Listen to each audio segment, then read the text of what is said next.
Jadi saya ulangi ya, mengapa kita perlu belajar bahasa Yunani? Ya, kok kayaknya susah banget sih kalau mau belajar Alkitab itu? Harus belajar bahasa asing, ya kan? Misalnya kalian studi teologi di tempat ini, kenapa kok belajar bahasa Yunani? Nah, kita kembali kepada natur dari Alkitab itu sendiri. Saya umpamakan seperti manusia. Manusia itu terdiri dari tubuh dan roh atau jiwa, ya kan? Nah, tubuh itu bisa dikatakan seperti teks kitab suci itu. Nah, waktu kita buka Bible, ya, maka yang kita pertama kali lihat itu apa? Tulisannya kan? Teksnya atau bahasa. Nah, kalau kita buka LAI ya berarti itu bahasa Indonesia. Ya. Tetapi kitab suci itu bukan hanya teksnya saja. Ada juga yang namanya seperti tubuh kita, di dalam tubuh itu ada roh atau jiwa. Maka di balik teks atau di dalam teks itu terkandung apa? Roh atau jiwanya. Jadi kitab suci itu minimal terdiri dua hal, dua natur. Yaitu pertama teksnya tersurat, lalu tersirat. Berarti apa yang terkandung di dalam teks itu, roh atau jiwanya. Nah, sehingga waktu kita membaca Alkitab, kita harus tahu apa teksnya dan apa yang tersirat. Artinya apa yang terkandung di dalam teks itu. Ya. Nah, berarti Alkitab itu sendiri terdiri dari kalau kita ibaratkannya itu layer, lapisan, berarti ada beberapa lapisan, yaitu lapisan yang di luar, yang nampak seperti tubuh kita, ya kan? Lalu ada lapisan yang tidak nampak, roh atau jiwa itu, ya kan? Nah, baik yang tampak maupun yang tidak tampak itu satu kesatuan yang disebut dengan Alkitab. Oke, nah yang nampak inilah yang akhirnya nanti kita bisa gali, kita bisa pelajari, ya, untuk menemukan apa yang tidak tampak, apa yang tersirat, atau roh atau jiwa dari kitab suci itu. Nah, tadi saya katakan apa roh atau jiwa dari kitab suci itu? Menuntun kita, kalau kita baca kitab suci itu menuntun kita kepada Kristus dan keselamatan. Keselamatan artinya apa? Hidup kekal, hidup di dalam kekudusan yang sesungguhnya di dalam Kristus. Itu dia. Berarti ya, kalau kita baca kitab suci itu mulai dari tersurat lalu sampai tersirat, makin lama makin dalam, sampai membuat kita itu makin sempurna, yaitu mencapai kekudusan. Nah, ya kan? Jadi kalian belajar bahasa Yunani tujuannya apa di sini? Supaya mencapai yang namanya kekudusan. Artinya apa? Oh, ngerti tubuhnya, lalu ngerti roh atau jiwanya. Yang itulah yang akan menuntun kita, roh dan jiwa kita itu akan makin kudus. Nah, itu yang paling penting. Ya.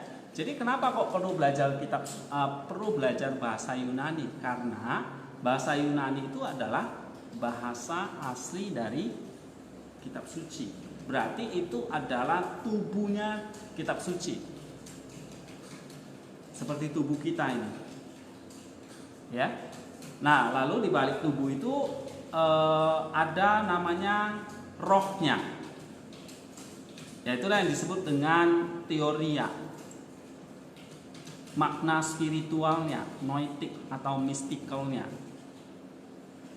Kalau tubuhnya itu disebut apa? Literalnya, makna literalnya atau historisnya, sarkik. Kalau rohnya disebut makna spiritual, noetik atau mystical. Tapi bukan hanya rohnya, ada jiwa, berarti ini berkaitan dengan moral, ketaatan, good works. Ya kan, dalam 2 Timotius 3 ayat 16-17 itu mengatakan ada doktrin yang akhirnya membuat kita reproof, corrections, instruction, dan good works. Itulah moralnya, ketaatannya. Itulah jiwanya. Jadi jiwa dari kitab suci itu adalah membuat kita itu menjadi orang yang memiliki good works.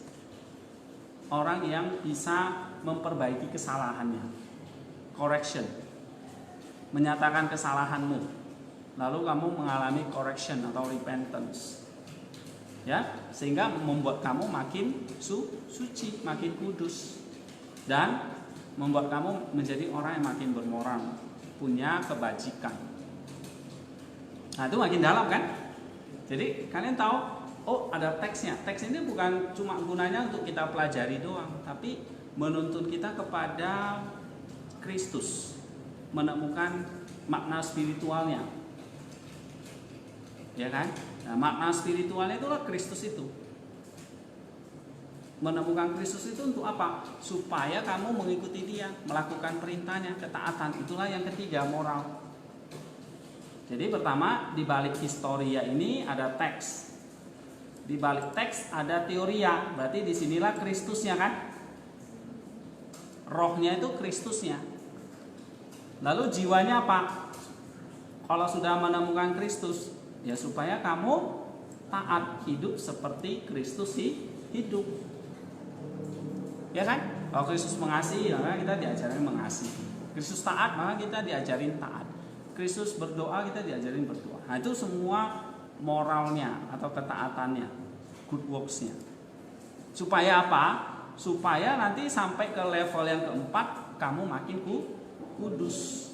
Itulah yang disebut dengan level kekudusan tadi, anagogik namanya, atau eschatological. Yang nanti pada akhirnya kita akan bersinar kata Tuhan Yesus seperti cahaya matahari. Seperti matahari itu. Kalau Kristus adalah terang, maka kita juga jadi terang. Ya.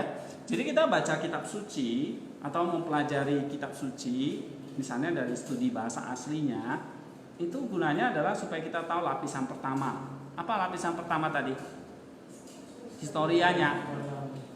Tahu teksnya. Berarti di balik teks itu kita bisa tangkap Kristusnya, makna spiritualnya, teorianya. Baru dari situ kita bisa mengikuti Dia. Ya kan? Kan kita nggak hanya kenal Kristus, tapi kita mau hidup atau mengikuti Kristus. Ngapain kita mengikuti Kristus? Ya supaya tadi mencapai kekudusan. Itu dia. Ya. Jadi kita belajar Yunani tujuannya adalah misalnya dalam kelas ini ya kita harus bisa menguasai lapisan yang pertama itu dulu. 2 semester kalian akan belajar Yunani 1, Yunani 2. Ya, jadi totalnya 6 SKS. Semester ini 3 SKS. Berarti kalau 3 SKS kalian nanti akan pelajari teks aslinya. Lalu yang kedua akan pelajari sintaktik formnya, strukturnya. Strukturnya itu tadi saya bilang kalau itu teksnya itu seperti ibarat tubuh kita. Dan tubuh kita itu bisa dibedah di anatomi, maka teks kitab suci baik itu mau bahasa Indonesia, bahasa Yunani atau bahasa-bahasa lain yang diterjemahkan, itu semua bisa dibedah, namanya tubuh. Ya kan? Tubuh kita bisa di anatomi. Nah, seperti misalnya contoh seperti ini kita bedah seperti ini namanya syntactic form. Ya. Nah, syntactic form itu seperti ini. Ya. Nah, ini namanya syntactic form, ya, yang mau kita bedah. Jadi belajar Yunani tujuannya supaya kalian ngerti ini, bisa baca ini nanti. Kayak ibarat kalian kayak dokter anatomi.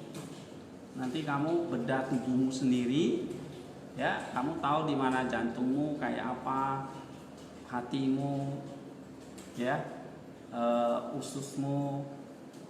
Gitu. Nanti bedah sendiri ya. Oke. Nah, itu adalah anatominya. Nah, kita harus tahu. Ini semua masih di level pertama, lapisan pertama, teks itu. Ya. Nah, pada akhirnya nanti waktu belajar Yunani 1, 2, begitu ketemu ini langsung ngerti yang mana tubuhnya, yang mana kepalanya. ya. Nah, tubuhnya karena ini adalah bahasa, makanya itu adalah subjek. Tubuhnya adalah predikat. Kepalanya adalah subjek. Tubuhnya adalah predikat. Oke? Nah, nanti kita pelajari itu. Nah, kalau kita menganatomi, kita sederhananya harus tahu yang mana kepala, yang mana tubuh. Tapi yang namanya kepala kan macam-macam kan? Di dalamnya macam-macam kan? Ada mata, ada mulut, ada telinga, ada hidung, ya, ada otak, ada leher, kan gitu. Nah, ini yang kita mesti pahami. Jadi kalau di dalam teks yang disebut subjek, nanti isinya juga bisa macam-macam. Oke? Predikat juga sama. Tubuh kita kan ada apa ini? Di dalamnya organ dalam, ada tangan aja tuh macam-macam kan? Kaki, ya kan? Nah, gitu. Kira-kira gambarannya seperti itu. Nah, itu namanya synthetic form. Lalu dari synthetic form itu kita bisa menerjemahkan sendiri. Namanya terjemahan literal. Ya, menerjemahkan ke bahasa kita. Kalau kalian mau terjemahkan nanti ke bahasa suku, silakan. Bahasa suku kalian misalnya, ya. Atau ya kita di sini pakai bahasa Indonesia, ya bahasa Indonesia lah. Kalau pakai Jawa ya kita pakai bahasa Jawa kan. Tapi pengantarnya Indonesia. Nah, lalu dari terjemahan literal itu kita bedah lagi, kita harus dapat isi sintaksisnya atau syntactic contentnya. You see? Ini yang penting. Jadi dari usaha kita ya belajar dari teks asli. Teks asli ini nomor 1 ya. Berarti nanti kita akan pelajari buku ini nih, dua ini. Oke? Ini baru nomor 1. Baru nanti nomor 2 ini. Nih, anatominya. Ingat, nomor 1 bahasa Yunaninya, lalu teksnya. Lalu dibedah di anatomi. Ya. Tapi waktu dibedah kalian harus bisa jelaskan kok. Misalnya mulut. Kalau mulut kita dibedah itu ada apa aja isinya? Ada gigi, ada lidah, ya kan? Ya kan gitu. Harus tahu bisa menjelaskan ini apa saja. Ya kan? Nah, sama teks itu kalau dibedah nanti kalian harus bisa menjelaskan ini apa, itu apa. Paham ya? Misalnya kepala kalian atau otak kita ya dibedah. Di dalamnya ini otak besar, ini otak kecil, ini otak tengah, ini saraf-sarafnya, ini sarafnya pun ada nama-namanya lagi kan gitu. Benar gak? Nah, sama teks seperti ini semua nih ada namanya ini. Lihat tuh. Indikatif future. Nih ada namanya nih, nominatif maskulin. Singular common. Ya kan? Ini ada indikatif present active first person singular. Ini ada participle aorist pasif nominatif maskulin singular. Ini indikatif aorist aktif second person singular. Ini epoisate, indikatif aorist aktif second person plural. Ini ada preposisi, ya, adjektif. Ini ada preposisi akusatif. Ini ada akusatif lagi. Ini ada genitif. Ini ada maskulin genitif, macam-macam. Tuh. Sama kayak anggota tubuh kita semua ada namanya kan. Ini hidung. Hidung nanti dibelah lagi, dibedek lagi, ada macam-macam lagi itu isinya. Kayak gigi pula. Gigi apa? Gigi seri, gigi geraham, gigi taring, ya kan? Nah, sama lah. Oke, itu anatomi. Kita akan pelajari. Baru berikutnya apa? Terjemahkan. Terjemahkan secara literal, ya. Nah, nanti di sini lihat tuh contoh-contoh terjemahan di Bible kan ada ini. Bahasa Indonesia itu LA itu terjemahan. New King James, NIV itu semua terjemahan. Ya. Itu terjemahan-terjemahan. Kita juga harus buat terjemahan sendiri. Nanti terjemahan versimu. Ya kan? Misalnya Sarni terjemahan ST. Terjemahan Sarni TS. Ya kan? Buat versi sendiri. Kalau kamu rajin buat aja dari Matius sampai Wahyu nanti. Versi sendiri, ya kan? Jadi nggak pakai LAI, terjemahin sendiri. Kalau kamu nanti udah belajar rajin ya, bisa berlatih seperti itu. Oke. Nah setelah itu kita buat isi sintaksisnya. Berarti dari terjemahan itu nanti kita akan lihat apa klausa-klausa dari terjemahan literal itu. Sebab ini penting. Untuk apa? Nanti ini akan dipakai untuk masuk ke level yang kedua. Yaitu apa? Level roh dan jiwa. Ya kan? Gitu. Jadi Alkitab itu minimal terdiri 3. Tubuh, roh, jiwa. Rohnya itu apa tadi? Kristusnya. Menemukan Kristusnya atau makna spiritualnya. Jadi di dalam kitab suci yang kita baca ini ada Kristusnya. Ada Roh Kudusnya. Ada Allahnya. Ya, ada Allah di situ. Kok bisa? Karena ini adalah firman Allah. Kalau ini adalah firman Allah, berarti firman Allah itu kan jadi manusia di dalam Kristus. Jadi ada Kristusnya. Kalau itu firman Allah itu berasal dari mana? Dari Allah. Lalu dituliskan oleh siapa? Roh Kudus. Berarti di dalam kitab suci itu ada siapa saja? Ada Roh Kudus, ada Kristusnya sebagai firman Allahnya, ada Allah Bapanya menjadi sumber dari firman itu. Itu. Jadi nggak ada di buku lain selain buku ini, kitab suci ini. Ya, jadi teks yang kita mau pelajari adalah teks suci namanya. Kenapa kok disebut suci? Alkitab itu kitab suci atau teks suci. Ya, suci karena di balik teks itu, teks suci itu ada Kristus. Nah, jadi kalau kita baca dituntun oleh Roh Kudus, maka kita bisa menemukan Kristusnya. Nah, baru dari situ kamu mengikuti dia. Kan? Kita harus mengikuti Kristus 1 Yohanes 2 ayat 6. Itulah ketaatan kita. Lalu dengan ketaatan itu akhirnya kita akan jadi sempurna atau mencapai kekudusan. Itulah level yang keempat. Ya. Nah, kesimpulannya 4 ini. Teks itu sendiri, historia, teoria, berarti Kristus. Yang ketiga ketaatan, moral, aplikasinya. Yang keempat kekudusannya. Ya.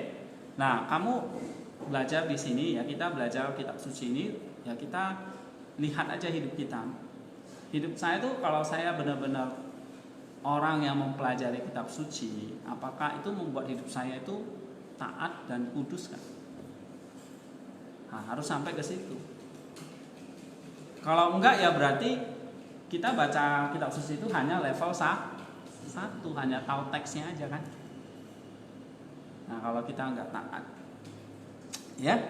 Oke, itu latar belakangnya. Jadi kalian belajar Yunani, pada akhirnya harus bisa ngerti ini, bisa menerjemahkan, bisa membuat sintaktik kontennya, nanti semua akan dipelajari.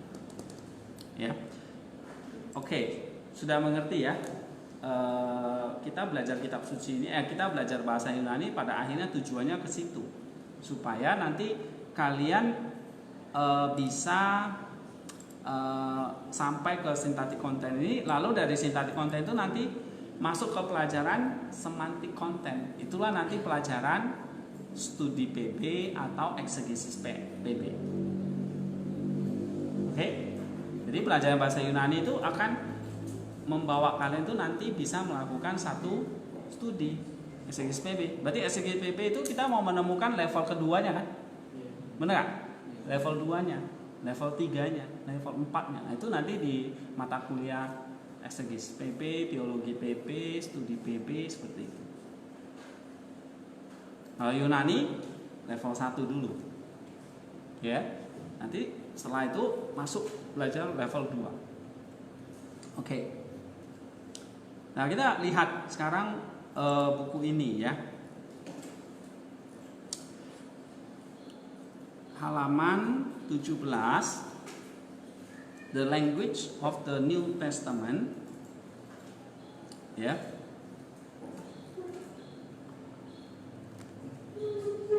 Yang PDF ini ya, judulnya The Basics of New Testament Syntax dari Daniel Wallace. Daniel Wallace ya.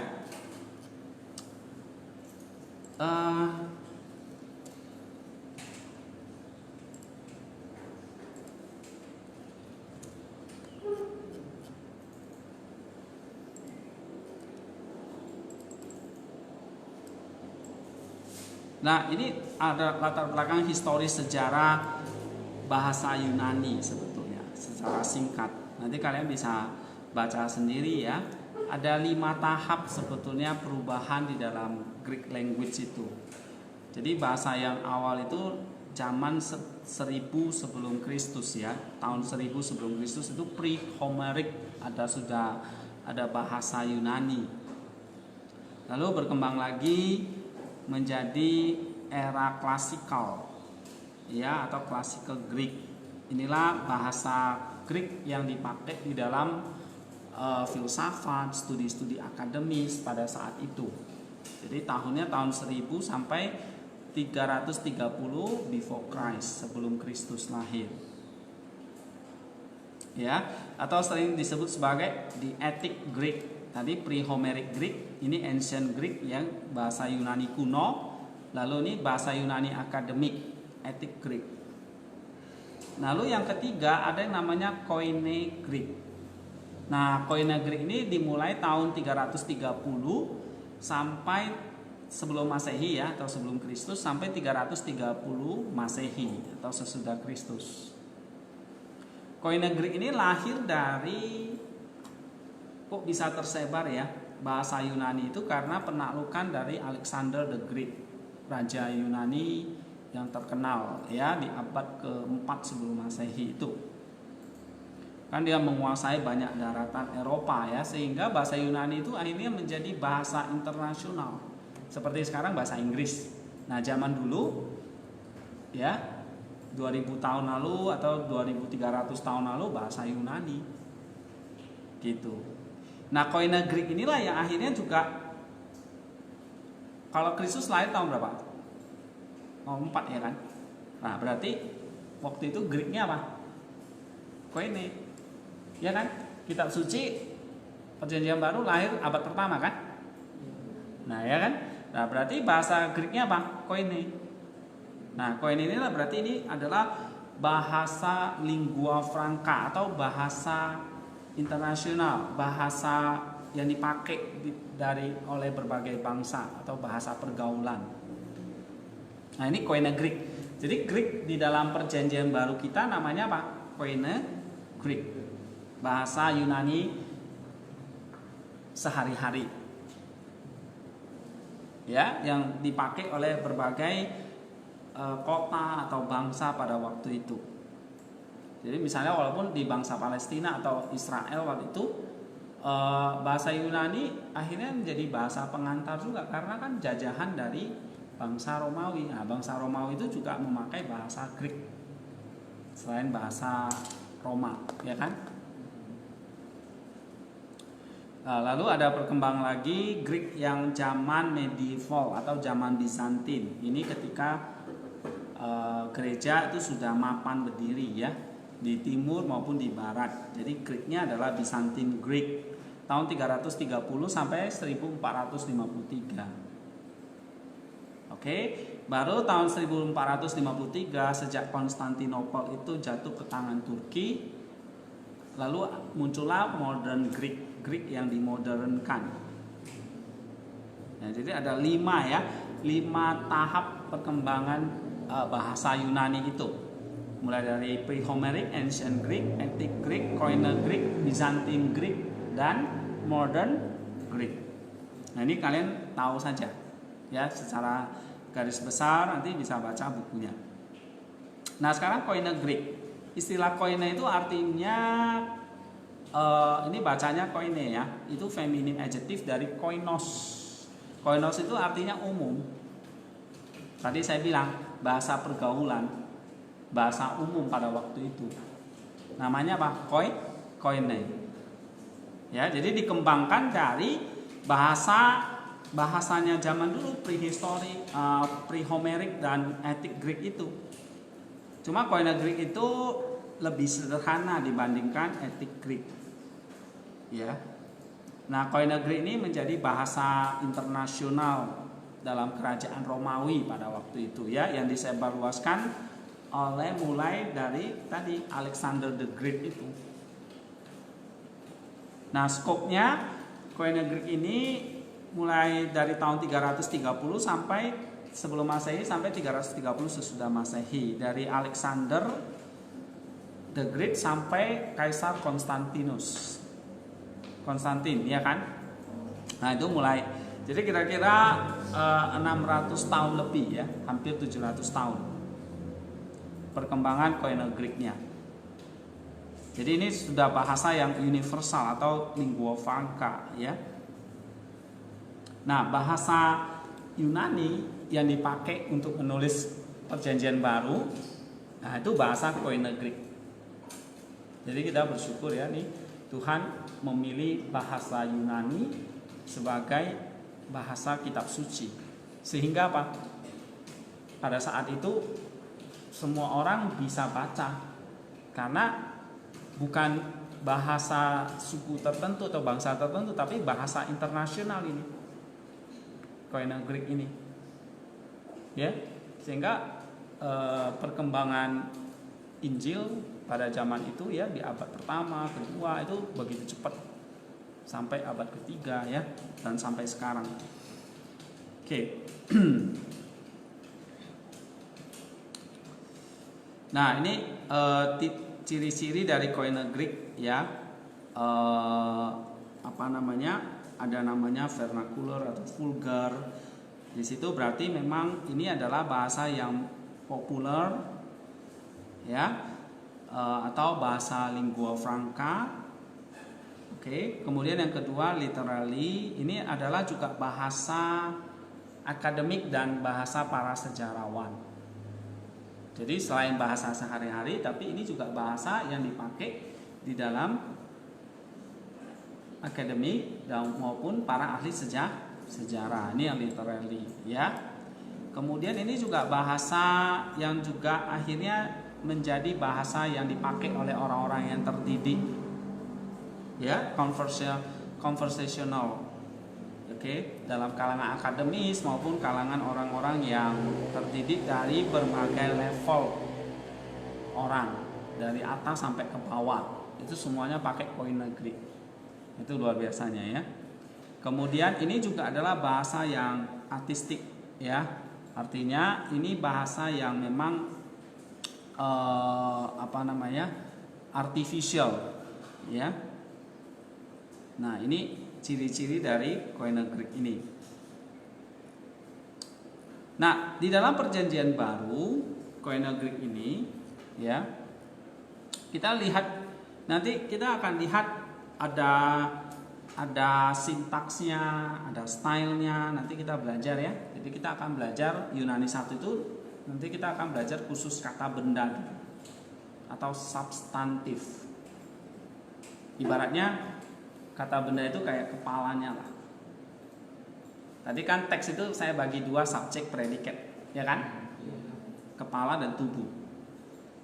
Berarti kalau saya bagi nanti di dalam Koine Greek itu ada yang namanya substantif, kata bendanya itu kayak kepalanya.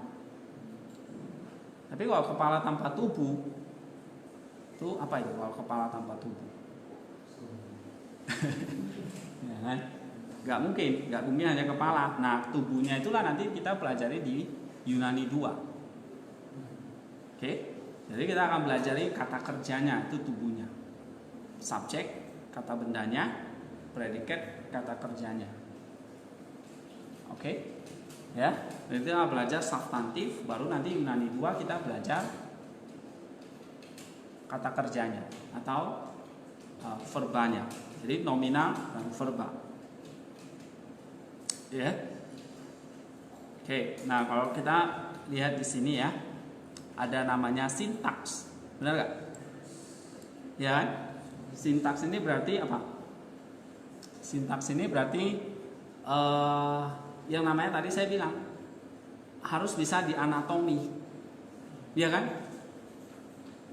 Kayak pohon mulai dari akar, batang, terus ranting atau cabang, ranting, terus daun, buah, kan gitu. Disusun. Nah, teks itu seperti itu. Ada sintaksnya, berarti ada kayak tadi anatominya seperti ini. Ya. Seperti diagram ini. Nih. Oke. Nah, seperti ini. Ini namanya sintaksnya. Atau sering saya sebut sebagai sintaktik form. Ya. Nah, itu yang kita mau pelajari. Detail. Setiap kata di situ harus tahu yang mana yang jadi rantingnya, daunnya, buahnya, ya, batangnya, akarnya yang mana. Ini setiap kata ini ada namanya semua. Oke. Nah, kemudian dari sintaks ini ya kita lihat juga ada namanya leksikal. Oke, leksikal ini berarti ada kosakatanya, glosarinya, ya. Nih, leksikal stoknya. Nah, kalau tidak salah strong, ini namanya strong Greek English Glossary, itu sebenarnya nggak banyak glossary dalam perjanjian baru ya. Itu cuma lebih kurang 5.000-an jenis kata, 5.624 gitu ya. Ya kalau kalian buka Oxford Dictionary itu kan jutaan tuh katanya. Ya kan? Pernah lihat kamus 10 miliar gitu-gitu? Kamus lengkap tapi jumlah katanya ada 10 juta lah, 1 miliar lah, kan gitu ya. Tapi nggak tahu bener nggak itu isinya. 10 miliar misalnya. Nah, kalau bahasa Yunani bahasa Yunani di dalam perjanjian baru itu cuma 5.000-an kata. Jadi kalau kalian hafal 5.000-an kata itu, otomatis kalian bisa baca Alkitab Yunani sendiri dan tahu artinya. Karena kosakatanya glosarinya cuma 5.600 sekian. Ya kan? Katakanlah satu hari misalnya 100 lah dihafal. Berarti berapa hari butuh menghafal? Satu hari nggak usah 100 lah, 10 lah. Berarti butuh apa? 500 hari. Benar nggak? Ya kan? 500 hari itu kira-kira berapa? Nggak sampai 2 tahun kan? Nah, nanti kalian kan di sini 4 tahun. Berarti nggak ya kan? Atau belajar Yunani 1 tahun ya, 2 semester ya. Untuk bagi 2 tahun, bagi 700 berarti. 1 tahun kan 365. Bagi 5.000-an. Berarti 1 hari mesti berapa? Berapa itu? 20 ya kan? Hah? Iya kan? Nggak nyampe lah ya. Anggaplah 20 kata. 1 hari 20 kata. Ini misalnya ya. Ini 1 sampai 20. Ini. Alfa, Aaron, Abaddon, Abares, Aba, Habel, Abia, Abiatar, Adilene, Abiud, Abram, sampai 20. Agaliasis. Nah, udah hafal kan? Oh, Agaliasis artinya apa? Goodness, exaltation. Agatosine, goodness. Agathos, good. Ya kan? Agathopoios, doing good. Nah, hafal ini artinya. Oke, Hagabos, Agabus namanya. Ya kan? Abraham. Abisos, netherworld. Ya kan? Hafal gini aja 20 satu hari. 1 tahun kalian bisa baca itu kitab suci dalam bahasa Yunani. Jadi nggak perlu lihat terjemahannya lagi. Nah, makanya saya mau berikan kalian ini satu challenge, ya. Bisa nggak misalnya 1 hari, kalau nggak sanggup 20, oke lah, di diskon lah. Kan suka diskon kita kan, pabrik barang kan gitu. Oke, diskon 5 kata, berarti tinggal 15. Ya, 15 kata. Nih, 1 hari, bukan 1 minggu. Ya, nah ini di sini ada abjad Yunani dan ada terjemahan Inggrisnya gitu. Sampai nanti 5.000-an kata, oke?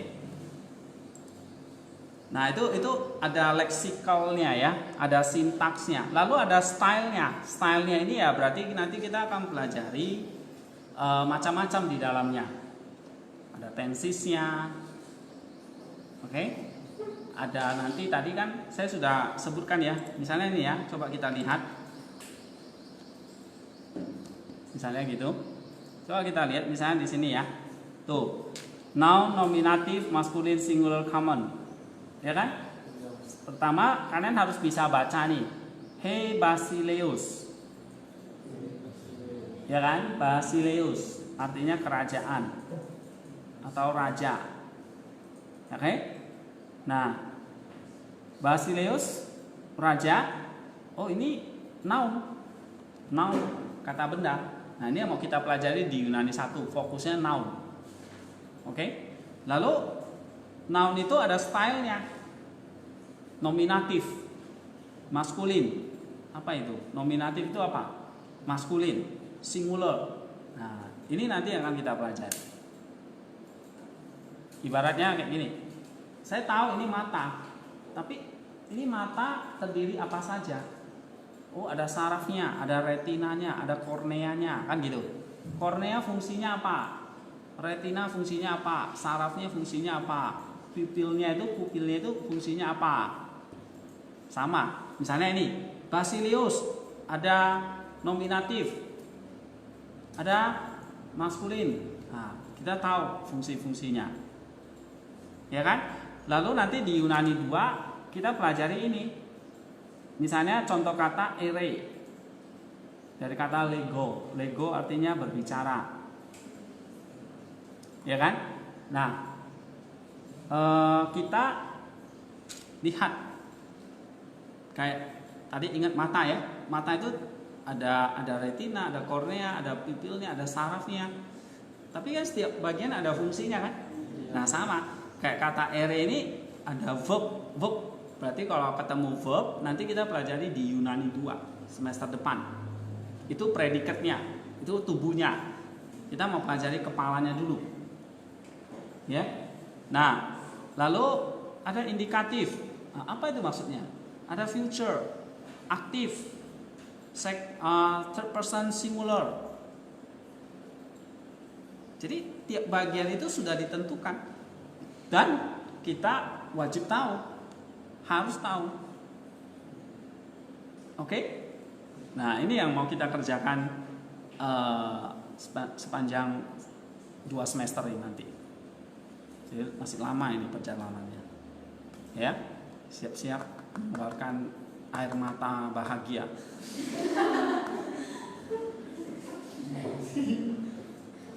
Air mata sukacita. Karena saya dipilih dari sekian orang, ya, saya bisa belajar kayak begini. itu harus sukacita, jangan aduh. Oke. Jadi enjoy, ya. Kalau belum apa-apa kalian sudah aduh nggak bisa, ya nanti beneran nggak bisa. Oke. Nah, tentu kalau kalian rajin asal tekun, maka pasti ada yang nempel, ada yang akan bisa syukur-syukur bisa menguasai dan ingat sampai nanti waktu belajari studi atau eksegesis. Ya, kebanyakan sudah pelajari ini, ya. Yunani 1 udah dipelajari, masuk ke Yunani 2, Yunani 1-nya udah lupa. Penyakit lupanya kan sering kambuh. Iya kan? Nah, itu. Nah, itu udah pelajari Yunani 2, waktu masuk eksegesis PP, Yunani 1 dan 2-nya lupa juga. Gitu. Nah, itu nggak boleh ya. Jadi kalian ini, ya kalau nanti sudah diajarin, review supaya tidak lupa, di refresh, selalu baca catatannya kembali. Karena setiap masuk pertemuan saya pasti tanyakan, gitu. Saya pasti tanyakan, minggu lalu belajar apa ya, latihannya apa ya, ini tentang ini. Nah, kalau kalian nggak tahu atau nggak bisa jawab, ya berarti kalian nggak baca catatannya, ya kan? Tapi yang namanya mahasiswa kalau nggak dikasih tugas nggak belajar kan. Nah, makanya itu bukan kesalahan kalian sih, itu kesalahan nenek moyang lah sudah. ya dampaknya sekarang gitu. Kalau nggak ada tugas nggak belajar ya kan gitu. Anak saya juga begitu, nggak ada PR nggak belajar dia. Nah, maka gurunya kasih banyak PR gitu. Nah, ya saya ikut-ikutan. Makanya itu kesalahan nenek moyang kan. Ya, makanya setiap minggu itu ada tugas mingguan. Nanti saya akan buat di Google Classroom. Supaya apa? Ingat lagi, karena ini bahasanya orang loh. Ya, orang bahasa kita sendiri aja bisa lupa. Benar gak? Kalau nggak dipakai ya kan? Gitu. Nah, oleh sebab itu harus ada tugas-tugas mingguan. Itu porsi nilainya 50%. Ya. Lalu nanti ada tugas akhir. Tugas akhir itu 50% penilaiannya. Nah, nanti ada project yang kalian kerjakan. Ya, tugas akhir itu sebagai pengganti ujiannya. Cuma 2 itu. Gampang kan? Tugas mingguan dan tugas akhir. Gitu. Ya, kalau kalian nggak ngerjain tugas mingguannya dengan teratur, ya, nggak lengkap, ya nanti dipotong dari 50%. Walaupun tugas akhirnya tinggi nih, nilainya bagus, tapi tugas mingguannya jeblok, ya nilainya jadi kecil juga. Oke? Nah, kuncinya adalah kita mau tekun aja, pasti bisa. Ya. Oke, jadi 3 hal ini. Kalau lihat ada style berarti ada macam-macam ini nanti. Lalu ada lexikalnya, berarti vocabulary-nya kita juga mesti pelajari. Lalu sintaksnya itu berarti ya anatominya tadi. Ya. Nah, itu new state bahasa Yunani di dalam perjanjian baru ada style, ada leksikal, ada sintaksnya. Oke. Kita pelajari yang ini contoh lah ya. Contoh misalnya kayak gini. Nah, ada istilah namanya the cases. Oke, the cases itu ada 5. Substantif itu ada 5. Ya. Ada yang namanya nouns, article, pronoun, adjective, dan participle. Nah, itu sekian jumlahnya. Ya, nanti kita pelajari case systemnya ada 5. Case system nominatif, vokatif, genitif, datif, akusatif. Nah, itu nanti semua kita pelajari.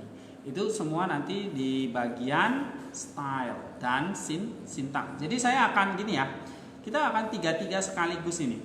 Jadi waktu kita belajar ayatnya nanti, kita lihat stylenya. Stylenya itu berarti apa? Tadi akusatif, nominatif dan seterusnya. Ya, lalu kita lihat diagram pohonnya, sintaksnya. Terus artinya apa? Misalnya contoh ini ya. Basileus. Noun nominatif maskulin singular common, ya kan? Benar gak? Berarti di situ dari kata Basileus artinya king. Nah, leksikonnya king. Stylenya di sini adalah nominatif. Sintaksnya di sini sebagai kepala dia, subjek. Jadi ini subjek, ini predikat. Ini subjek, ini kepalanya, ini tubuhnya. Tubuhnya panjang ke bawah. Ya kan? Tubuhnya ini panjang ke bawah. Lihat ada kepalanya, tubuhnya ada badannya, ada tangan, ada kakinya. Benar gak? Nah, ini ke bawah. Kepalanya ya cuma ini. Nah, gitu. See? Ya. Nah, terus ini sintaksnya kan? Tapi gak hanya sintaksnya yang kita tahu. Nah, kita harus tahu stylenya. Oh, ini nominatif maksudnya apa? Tapi harus tahu leksikonnya. Oh, ini dari kata Basileus yang artinya raja. Leksikon itu glosarinya, makna kamusnya. Oke? Nah, jadi tiga-tiganya itu sekaligus. Ya. Nah, pertama memang ya mau nggak mau kita mesti bisa baca dulu. Lucu kalau kita nggak bisa membacanya. Nah, kita harus bisa membaca atau mengucapkannya dulu. Maka langkah pertama nanti hari ini kita mau belajar alfabet. Ya, kita akan belajar alfabet supaya kita bisa baca atau mengucapkannya. Ya, kalian coba buka Bible sekalian lagi. Di situ kalau mau latihan baca ya, misalnya kita pilih teks Yunaninya salah satu. Ayat apa aja boleh. Terus kita klik kanan. Di situ ada Nestor Aland 27 audio player, NA27 audio player, atau Byzantium audio player. Ada dua ini, bisa pilih aja salah satu. Misalnya Nestor Aland nih ya, kalian dengarkan. Tata homoiothesetai he basileia tonoranon, deca parthenois. Haitines labusaitas lampadas heauton, exaelthanes hupantesin tu nymphiu, penta de exauton esan morai, kai penta franimoi. Hagar morai labusaitas lampadas auton, buc elabon meth heauton eleon, haide franimoi elabon eleon, intoes angeoes metaton lampadon heauton, Chronizontas de tu nymphiu in eustaxon pasai kai ekathudon. Nah, ini lihat ya. Ini saya sampai geganin. Idu ha nymphios exergeste es apantes senautu. Tata egertesan pasai hai parthena ekenai. Kai cosmeson tas lampadas elton. Hai devorai tais franimois epan. Data himin ek tu elayu humon, hati hai lampades himon sebentai, apekrite sande hai franimoi legusai, me pata ume arcese himin kai humin, porues de malon, prastus poluntas, kai agorasate heotais, aper chamenon de auton agorasai, eilthen hod nymphios, kai hai hetoi moi eseophon metautu, estus gamus kai eccleste hethura, histran de ercantai, kai hai loipai parthenoi, legusai, Kyria, anoixon himin, hade apokrithes. Tuh, itu contohnya. Ya. Nah, berarti harus dari dasar ini. Kita kayak masuk TK kembali, belajar alfabet. Tapi saya nggak mau kalian lama-lama di kelas TK. Ya. 2 minggu aja lah di TK, terus nanti naik kelas SD. SD pun nggak boleh lama-lama. Nanti cepat naik SMP, SMA, baru S1. Ya. Jadi hari ini kita kelas TK lagi, kita belajar alfabet. Belajar A, B, C, D sampai Z. Ya. Ini huruf apa?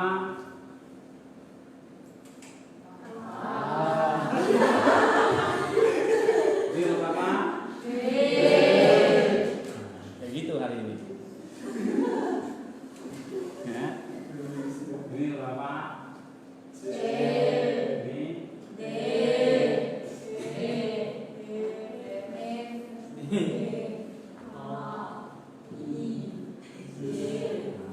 masih ingat kan? Oke. Nah hari ini kita mau belajar alfabet nih. Coba lihat bukunya. Lesson 1 di alfabet. Ya. Nah kalau abjad Latin itu ada 26, benar kan? Nah kalau di Yunani lebih sedikit, cuma 24. Gitu. Nah kita lihat di sini ya alfabetnya. Oke. Sama kayak huruf Latin ada huruf besar, huruf kecil. Di Yunani juga ada huruf besar, huruf kecil. Ya. Nah, mulai dari ini huruf A namanya. Ya kan? B, C, D, E, kan gitu. Dan sekaligus apa bunyinya. Nah, di Yunani juga sama, ada nama huruf, ada nama alfabet hurufnya, tapi ada bunyinya. Kemudian ada hurufnya.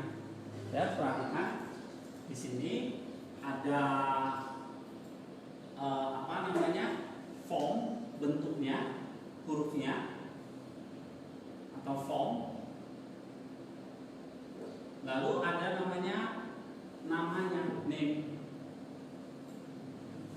Ya. Lalu ada namanya sound, bunyinya. Oke. Nah, ada yang namanya sound.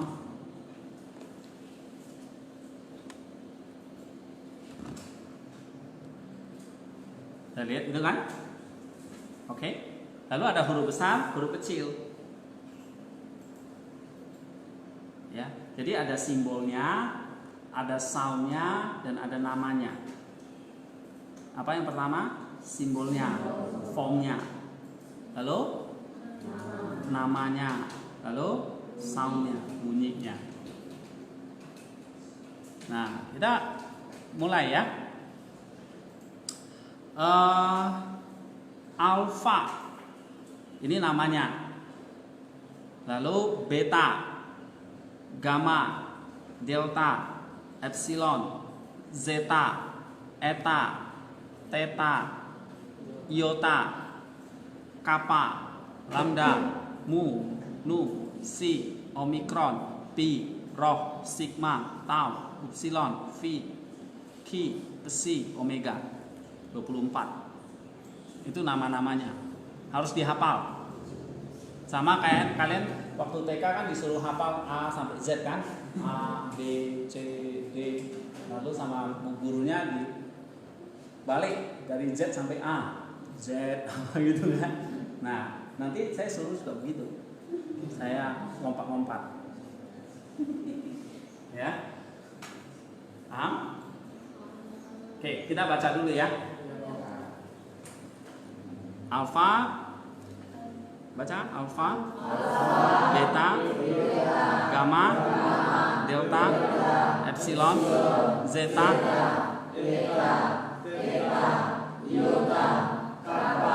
lambda, mu, nu, si, omikron, pi, rho, sigma, tau, epsilon, phi, chi, psi, omega. Bisa hafal? Oke. Sekali lagi, alfa, beta, gamma, delta, epsilon, zeta, eta, theta, iota, kappa, lambda, mu, nu, si, omikron,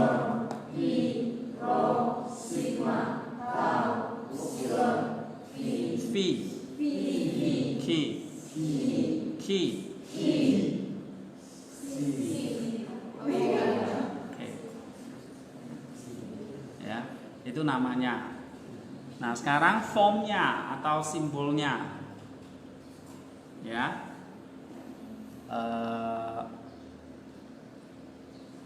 Ya. Belajar tulis. Ini namanya alfa. Oke, buka. Kita nulis A, ini namanya A. Nah, ini. Ayo anak-anak, tulis A.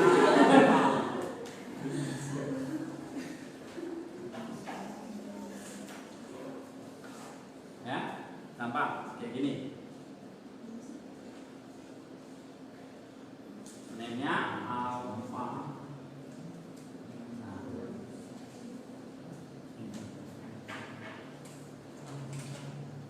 Ya. Ini caranya.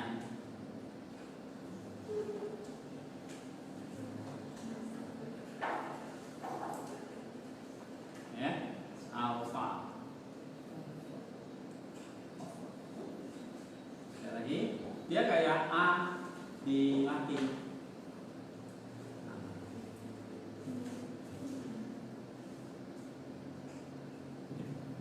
Oke.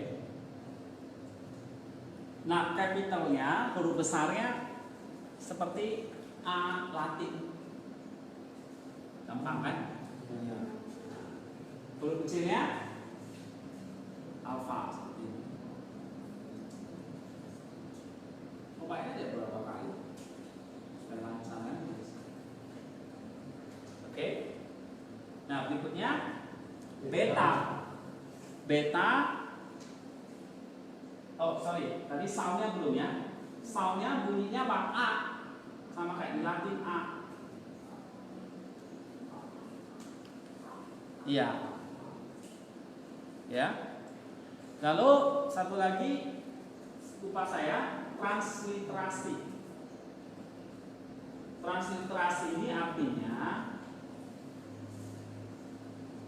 kalian pakai misalnya dalam menulis, lalu ada Yunani terus ditransliterasi supaya orang yang nggak ngerti Yunani itu bisa baca. Itu namanya transliterasi.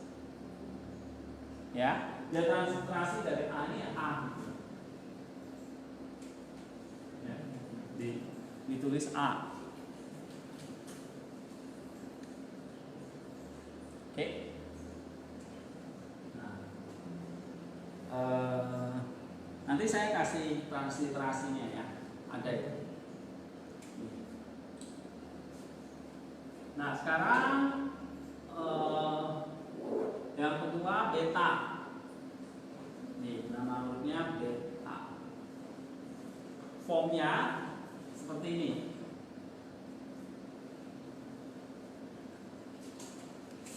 Oke. Jadi dari bawah ini. Nah, dia kayak B juga di Latin. Ya. Beta, bisa? Jadi dari bawah begini. Nah.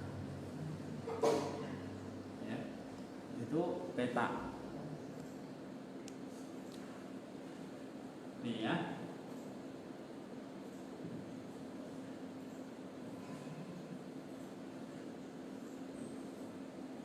Oke, ini beta.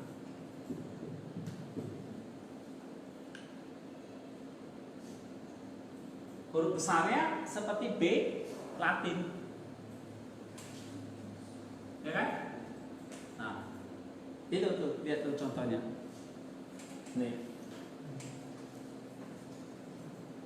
Ya. Jadi langsung belajar huruf besarnya. Alfa, beta. Apa ya? Nah, lalu soundnya adalah B. Ya, B. bunyinya B. Seperti dalam kata boy, big, ya, buku, B, ya kan? Babi. Oke. Transliterasinya ya B. Oke. Lalu yang ketiga apa? Gamma. Dengan C. Latin A, B, C. Nah, kalau di Yunani gamma. Yang ketiga gamma. Tulisannya biasa gamma. Ya, gamma, double M. Nah, formnya dari huruf kecilnya itu seperti ini. Baik, perhatikan. Kayak apa ya dia ya? Hah? Bukan kayak Y. Hah? Ya, ya. Ya, yang mirip Y juga. Nah. Oke.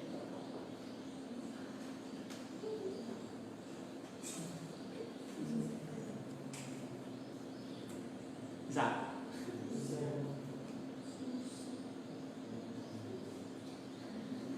Perlu dipegang tangannya nggak? Hah? Ya?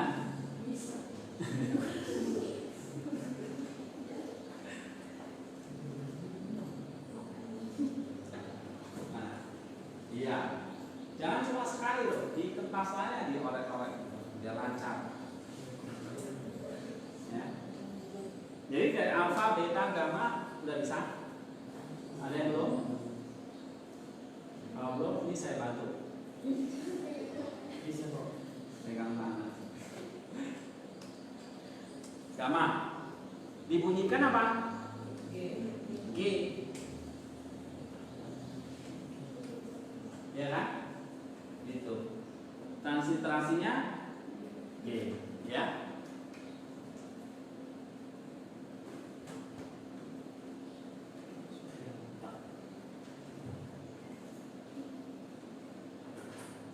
Ada 3 ya.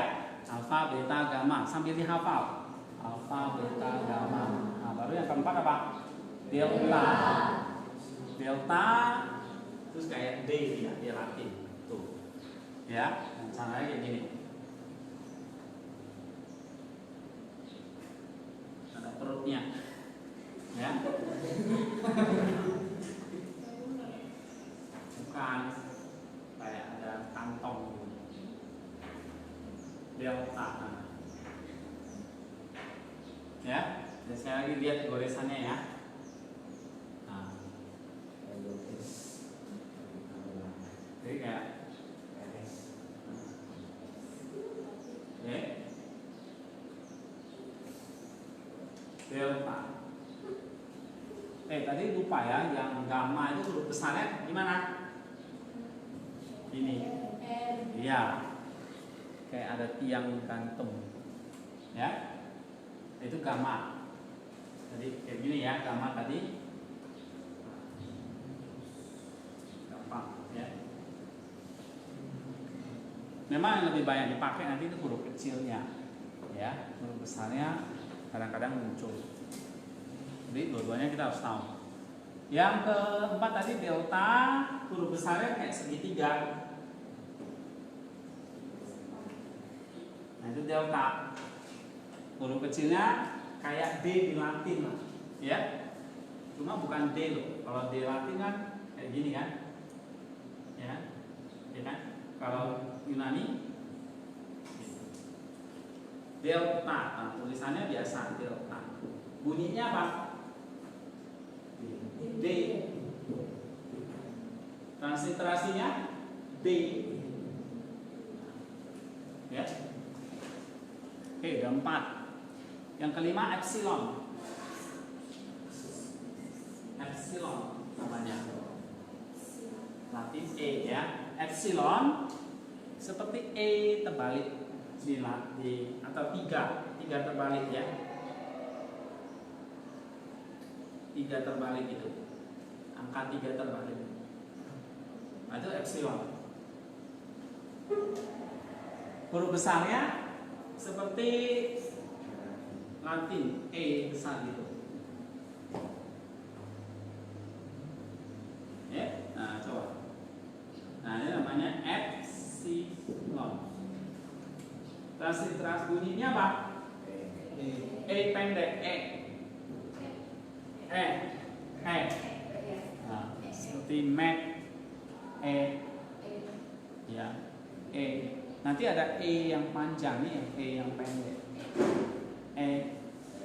Ya. Ya, epsilon E ya. Ingat huruf depannya epsilon berarti E. Nah, gitu. Huruf depannya D berarti dibaca D. G gamma kan? E. Beta D berarti dibunyikan B. Alpha A. Gitu. Ya, alpha, beta, gamma, delta, epsilon. Transliterasinya ya E gitu ya. Nah, epsilon seperti ini. Nah, itu ya. Lalu yang kelima apa? Yang keenam apa? Zeta.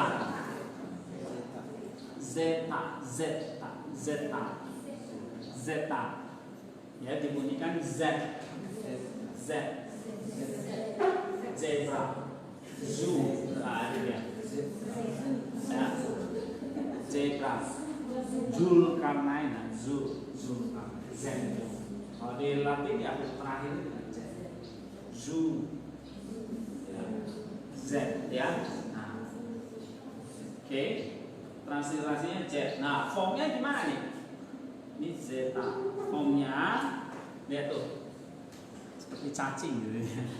Nah, kayak gini tulisannya. Oke. Ya. Kayak kawat.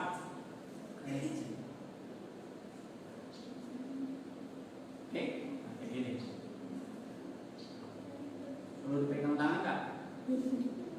Enggak kan? Nanti orang tua kalian bingung. Kok diajarin nulis TK? Zeta. Jadi kayak kawat pancing.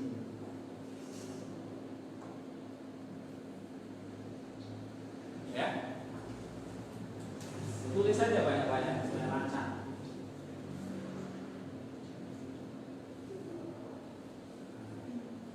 Zeta.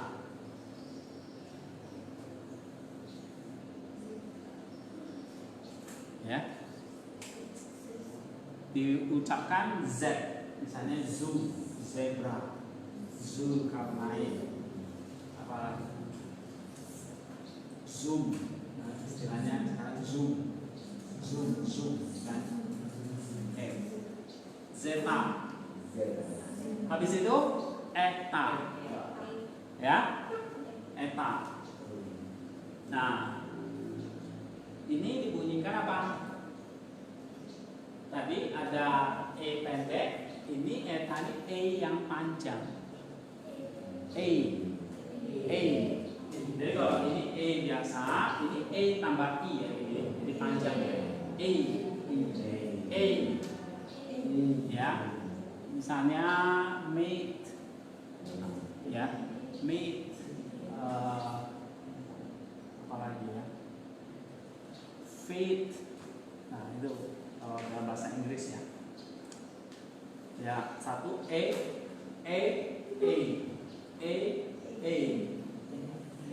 ditarik panjang.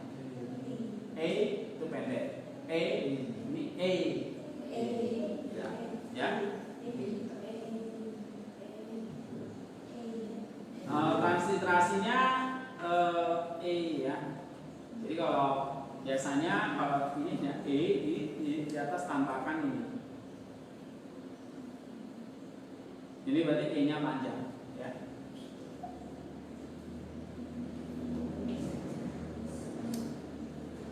Kita lihat eta itu bunyinya dituliskan seperti kayak N ya.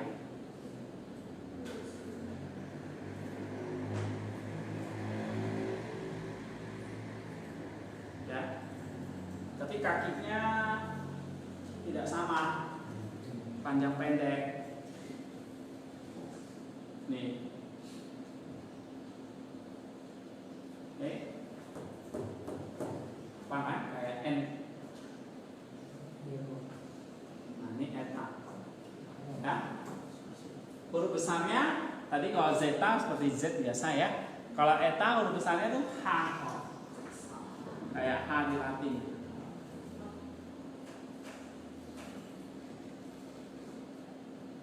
Nah, bacanya E. Lalu berikutnya theta. Ya, theta gampang. Ya, kamu bikin kayak bulat lonjong, terus tanda garis. Ya, bulat lonjong ini kasih tanda garis atau kurang di situ. Nah,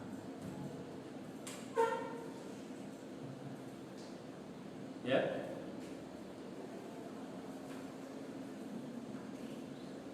itu theta. Huruf besarnya mirip dengan huruf kecilnya, cuma lebih lonjong aja. Theta dibaca te, apa? Te. Te. TH baca te. Te. Iya, misalnya thin, thin, this, that, thin, ya.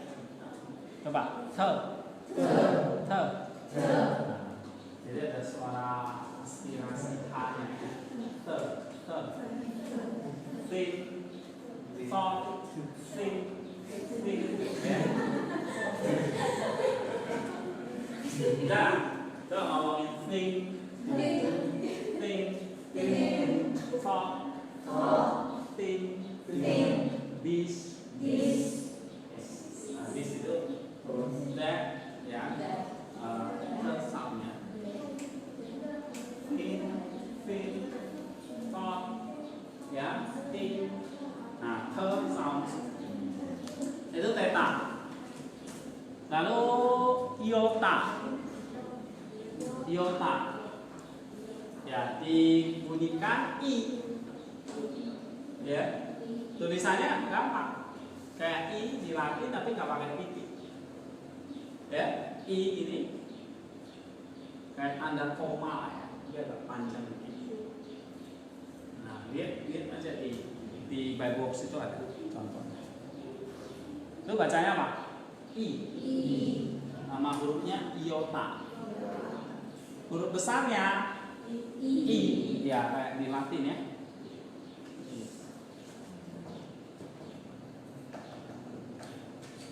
Oke. Lalu berikutnya kappa. Dibunyikan K. Ya kan? Formnya kayak K di Latin. Huruf besarnya juga sama, gampang kappa. Huruf K.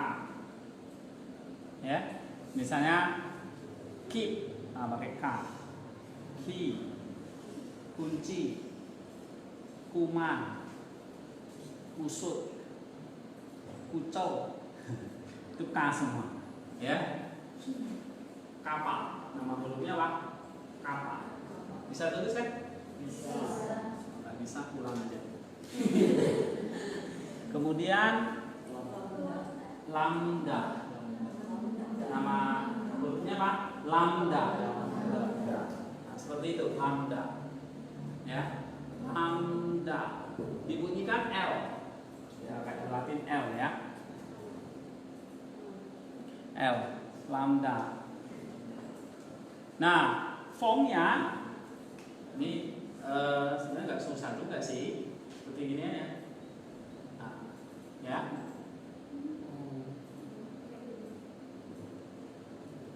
Lambda. Oke. Bisa? Bisa. Nah, huruf besarnya segitiga, tapi tidak ada palangnya. Nah, gitu aja. Sama kayak tadi apa? Yang segitiga delta itu. Ya. Tapi lambda tidak ada palangnya. Itu lambda. Habis lambda apa? Mu. Mu, ya kan? Mu dibunyikan M. Tadi lambda L. Ya. Ini tadi L terus M ya. M mu. Dia kayak huruf U ya. Tapi bukan U. Mirip. Nah. Oke.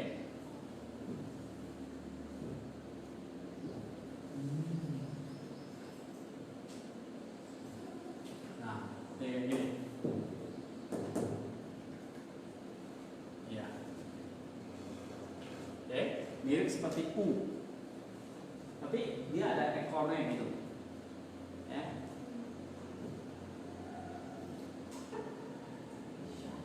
Ya. Bisa? U. Huruf besarnya M seperti Latin.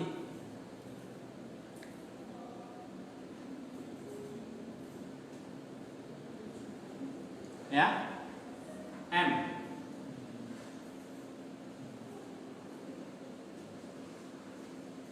Mu.